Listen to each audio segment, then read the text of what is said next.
In today's video, I'm going to teach you how to clear the cache in Slack on desktop and mobile. Clearing the cache is a quick way to fix odd behavior in the app. Things like messages not loading, missing images, or the app feeling sluggish. Your cache is just temporary data Slack saves to speed things up.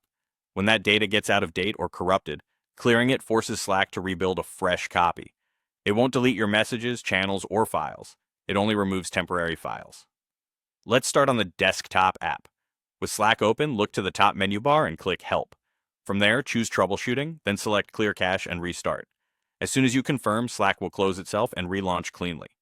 If you're on Windows and you don't see the Help menu at the top, click the three-line icon in the upper corner first to open Slack's menu, and then select Help. After the restart, give Slack a moment to reload everything. You may be asked to sign in again depending on your setup, so be ready to log back into your workspace. That's normal and just means Slack is starting fresh. Once you're back in, see if the issue you were experiencing has been resolved. Now let's do the same on mobile. Open the Slack app on your phone and tap your profile picture. Next, go into Preferences and then tap Reset Cache. The app will quickly restart itself. The placement of Reset Cache can vary slightly depending on your app version, but you'll find it within Preferences.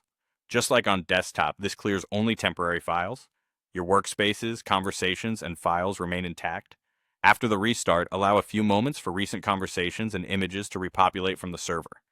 A few quick tips to keep in mind as you go. If Slack restarts and takes a little longer than usual to load, that's expected on the first launch after clearing the cache. It's rebuilding fresh data, which should help things run more smoothly. If your issue was tied to stale or corrupted cache files, you should notice an improvement immediately. If you use multiple workspaces, you might need to reselect or switch between them once Slack comes back up. And if you rely on any custom preferences, give them a quick glance to make sure everything looks the way you expect. That's it. Clearing the cache is a simple reset that often saves time and avoids bigger troubleshooting. Thanks for watching, and I hope this helps you get Slack running smoothly again.